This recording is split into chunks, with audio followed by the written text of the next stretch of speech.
اللہ الرحمن الرحیم۔ معزز سامعین، حاضرین و ناظرین، اب جہاں کہیں بھی ہیں اللہ کرے آپ خیریت سے ہوں۔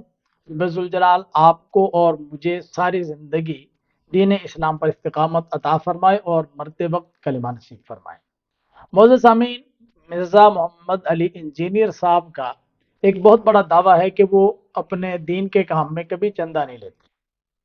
اور پاکستان بھر کے کیا پوری دنیا کے علماء، مشائخ، مدارس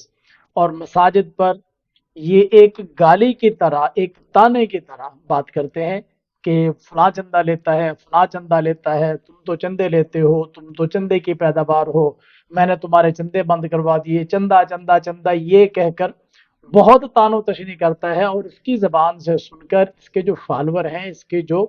اسٹوڈنٹس ہیں، جن کا مبلغ علم صرف انجینئر کی گفتگو اور تقریریں ہی ہیں، حالانکہ اسٹوڈنٹ کو یہ چاہیے تھا کہ جب ان کے مرشد کریم ان کو قرآن اور حدیث کی راہ دکھا رہے ہیں تو پھر یہ اپنے مرشد کو چھوڑ کر قرآن اور حدیث کے راستے پر آ جائے، جو بات ان کو قرآن و حدیث سے سمجھ آئے اس پر عمل کر لیں، پھر دیکھیں کون سے راستے پر چلتے ہیں اور کون سی ہدایت ان کو ملتی ہے۔ لیکن بہرحال میرا آج کا موضوع یہ ہے کہ مرزا محمد علی انجینئر جونیئر مرزا جو علماء پر، مشائخ پر، جو خانقاہوں پر، جو مدارس پر اتنی لمبی زبان کھول کر بولتا ہے کہ جس کو سن سن کر اس کے فالور بھی اسی کی پیروی کرتے ہیں اور وہی نظریات اپنا رہے ہیں جو مرزے کے ہیں۔ لیکن آئیے ذرا اپنی منجی تھلے ڈگوری پھیریں اور دیکھیں کہ کیا آپ کے گھر کے اندر ایسا مسئلہ تو نہیں ہے؟ کیا اے اسٹوڈنٹو، کیا آپ کے مرشد کریم، آپ کے جو استاد صاحب ہیں، علی بھائی ہیں،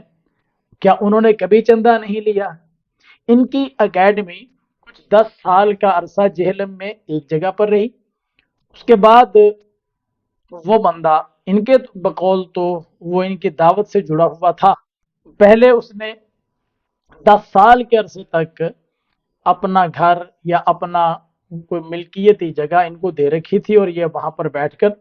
دین کے نام پر لوگوں کو گمراہ کرتے رہے۔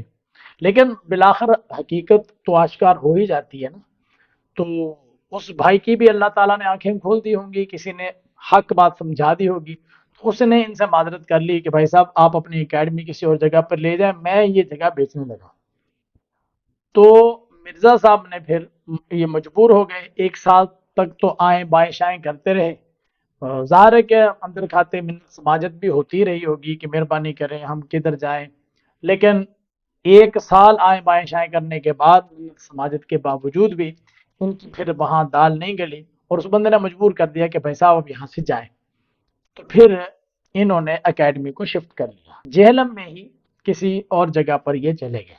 اور جگہ پر جانے کے بعد انہوں نے جب اپنی اکیڈمی کا وہاں پر آغاز کیا تو پہلا ہی سیشن تھا ان کا، اس میں مرزا صاحب نے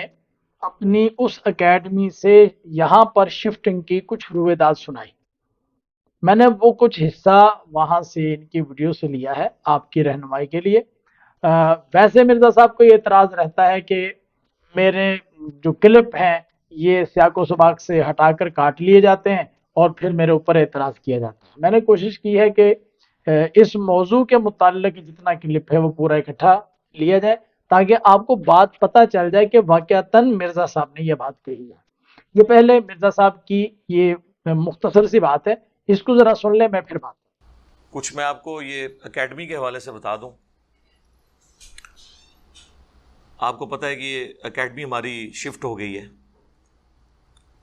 اس کے پیچھے مینلی صرف ایک ہی ریزن تھی، اور وہ ریزن یہ تھی کہ جو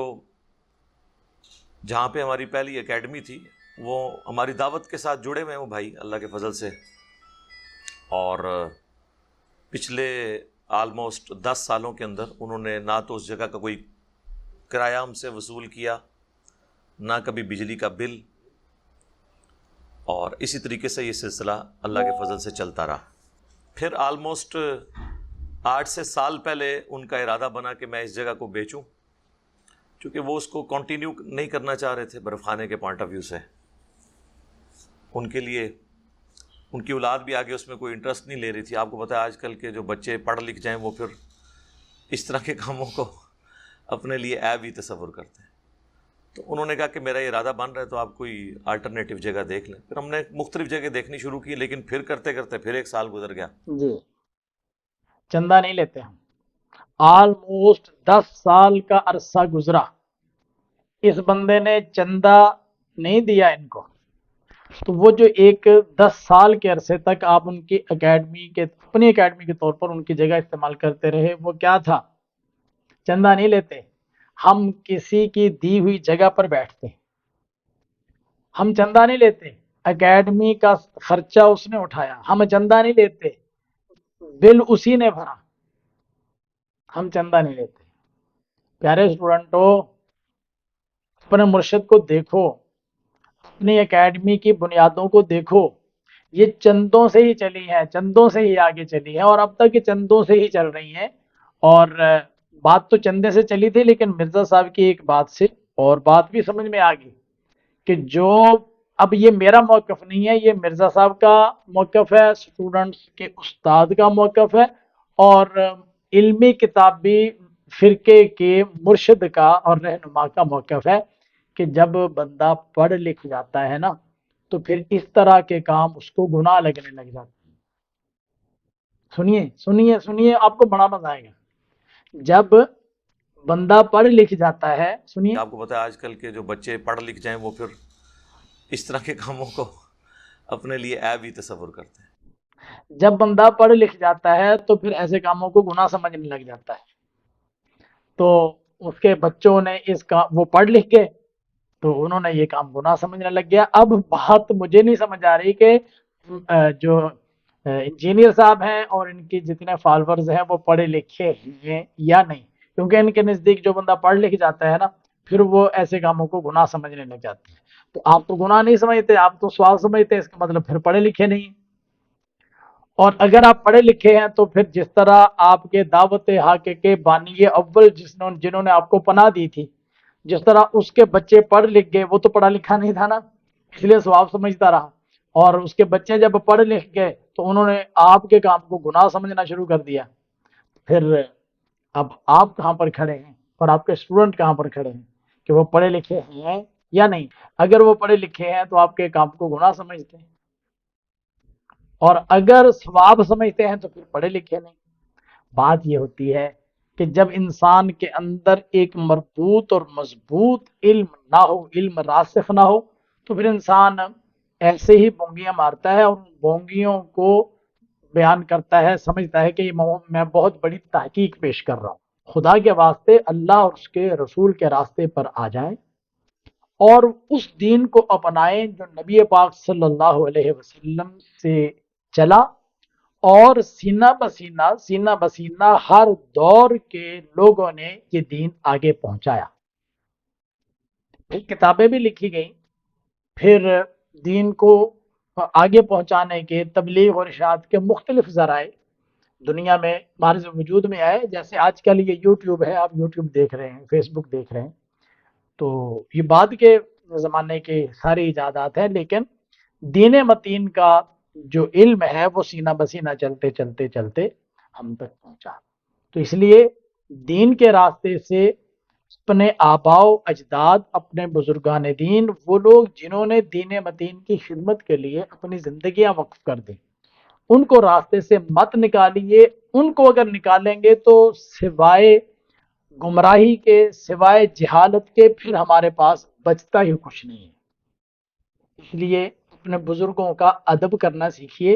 اور سمجھ جائیے کہ یہ بندہ جو ہر قدم پر آپ کو کہتا ہے، چندے کے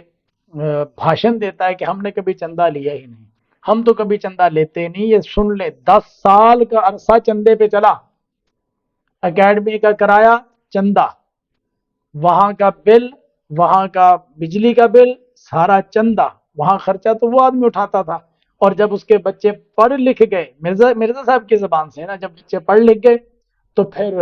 انہوں نے کہا کہ اب آپ یہاں سے تشریف لے جائیے، ہم آپ کی اس اکیڈمی کو یہاں برداشت نہیں کر سکتے۔ 1 سال تک آئیں بائیں شائیں کرنے کے باوجود بھی انہوں نے برداشت نہیں کیا اور آپ کو یہاں سے نکلنا پڑا اور جانا پڑا۔ حق جانیے،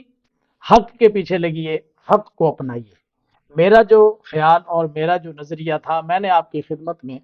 دیانتداری کے ساتھ پیش کیا ہے. ہو سکتا ہے آپ کو اس سے اتفاق ہے تب بھی لکھیے، اور ہو سکتا ہے آپ کو اس سے اختلاف ہو تب بھی لکھیے، لیکن ذرا تہذیب کے دائرے میں رہتے ہوئے. اگلی ویڈیو میں پھر ملتے ہیں. اللہ حافظ. السلام علیکم.